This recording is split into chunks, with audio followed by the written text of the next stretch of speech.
जय श्री राम। आने वाले 27 तारीख को बकरी ईद के कार्यक्रम में मुस्लिम समाज द्वारा आए दिन गौ हत्या जैसी घटनाएं समाचार के माध्यम से और अन्य स्थितियों में पाई जाती है।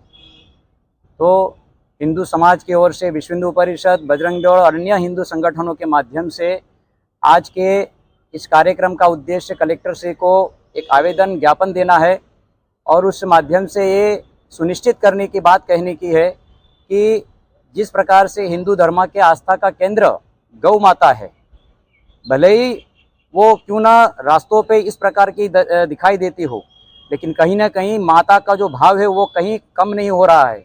इसका मतलब ये नहीं है कि आए दिन कोई भी व्यक्ति माता को जब चाहे उठा के ले जाए और काट के खा जाए। हिंदू समाज और संगठन इस विषय को कभी भी इस प्रकार से चलने नहीं देगा। आने वाले समय में प्रशासनिक दृष्टि से और जो भी कुछ अन्य व्यवस्थाएं हैं, इन सारे लोगों को, कसाईयों को, अन्य जो कोई जिस गतिविधियों में शामिल है, उन लोगों को कानूनी दायरे में लाकर कहीं ना कहीं कानून का जो शिकंजा उस पर कसना चाहिए। जिस प्रकार से निर्भयता से ये गौवंश हत्याएं कर रहे हैं, 2 दिन पहले ही पुलिस के माध्यम से भरूच शहर में ही 7 से ज़्यादा गौवंशों को पकड़ा गया। तो ये सारी चीज़ों को लिंक से साथ जोड़ना चाहिए। ये कहाँ से आती है, तस्करी में कौन शामिल है, इन सारे लोगों को इस विषय से जोड़कर कहीं ना कहीं इस प्रकार की गतिविधियों को रोक लगाना चाहिए।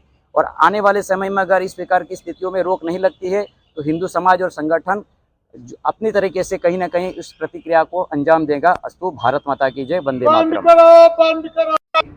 आज रोज विश्व हिंदू परिषद बजरंग दल ना आयाम गौ रक्षा द्वारा महामहिम श्री राज्यपाल ने कलेक्टर श्री द्वारा તેમજ જિલ્લાના વડાને આવેદનપત્ર આપવા જઈ રહ્યા છે કે દેશની અંદર જે ગૌ હત્યા અને ગૌ તસ્કરી વધારે થઈ રહી છે એના સંદર્ભમાં આજે સમગ્ર રાજ્યભરની અંદર બજરંગ દળ અને ગૌ રક્ષકો દ્વારા એક આવેદનપત્ર આપવામાં આવે છે અને એની અંદર અમારી મુખ્ય 4 માંગો છે કે જે આ કૃત્ય કરે છે એ લોકોની ઉપર કડકમાં કડક કાર્યવાહી કરવામાં આવે, સીસીટીવી દ્વારા એમની પર દેખરેખ કરવામાં આવે, સઘન ચેકિંગની એક વ્યવસ્થા કરવામાં આવે કે જ્યાં આવી ઘટનાઓ થઈ રહી છે શહેરના મુખ્ય માર્ગો પર અને આવી ઘટનાઓ થઈ રહી છે ત્યાં આગળ ચેકપોસ્ટ બનાવી અને રાત્રિના સમયે આવી તપાસ કરવામાં આવે, તેમજ જે લોકો આવું કૃત્ય કરતા દેખાય છે